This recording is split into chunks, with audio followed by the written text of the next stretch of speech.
एक सरकारी विभाग में दो अधिकारी थे, राजेश और विमल। दोनों का पद सेम था, सैलरी सेम थी, लेकिन दोनों की लाइफस्टाइल में जमीन आसमान का अंतर था। राजेश अपनी ईमानदारी के लिए जाना जाता था। वो पुरानी बाइक से ऑफिस आता, सादा कपड़ा पहनता और महीने के अंत में बजट संभालना पड़ता था। इसकी सबसे बड़ी कमाई थी पीस ऑफ माइंड। इसका सर जैसे ही तकिए पर पड़ता तुरंत नींद आ जाती। दूसरी तरफ ये विमल भाई साहब, इनका जिंदगी का बस एक ही मूल मंत्र था, मौका मिले और पैसा ना खाए वो ही मूर्ख है। उसके पास आलीशान गाड़ी, पोस्ट इलाके में बंगला और हर फाइल के बदले टेबल के नीचे मोटा लिफाफा। गरीबों की पेंशन, विधवाओं की सहायता, हर जगह उसने अपना हिस्सा काटा। विमल अक्सर राजेश का मजाक उड़ाया करता था।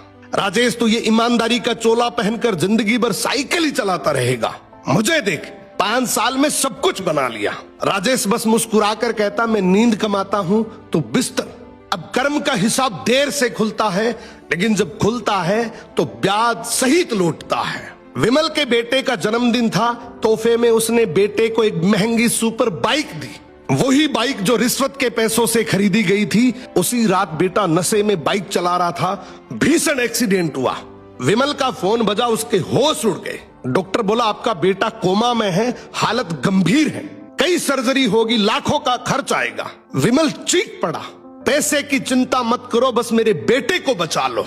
उसने बेटे के इलाज में अपनी सारी काली कमाई लगा दी, महंगी दवाइयां, विदेशी डॉक्टर। लेकिन जिस बेटे के लिए उसने पाप की कमाई जमा की थी वो बच नहीं सका। जो पैसा दूसरों के आंसुओं से आया था, आज उसके अपने आंसू भी नहीं पहुंच सका। बेटे की मौत के बाद घर उजड़ गया, पत्नी डिप्रेशन में चली गई। विमल को दिल का दौरा पड़ा, बंगला फूटा, मकान बन गया। पैसा अब दवाई और वकीलों की फीस में जा रहा था। और एक दिन अचानक राजेश से मुलाकात हुई। विमल रोते हुए बोला, राजेश तू बिल्कुल सही था, मैंने जहर इकट्ठा किया था और उसी जहर ने मेरा घर जला दिया।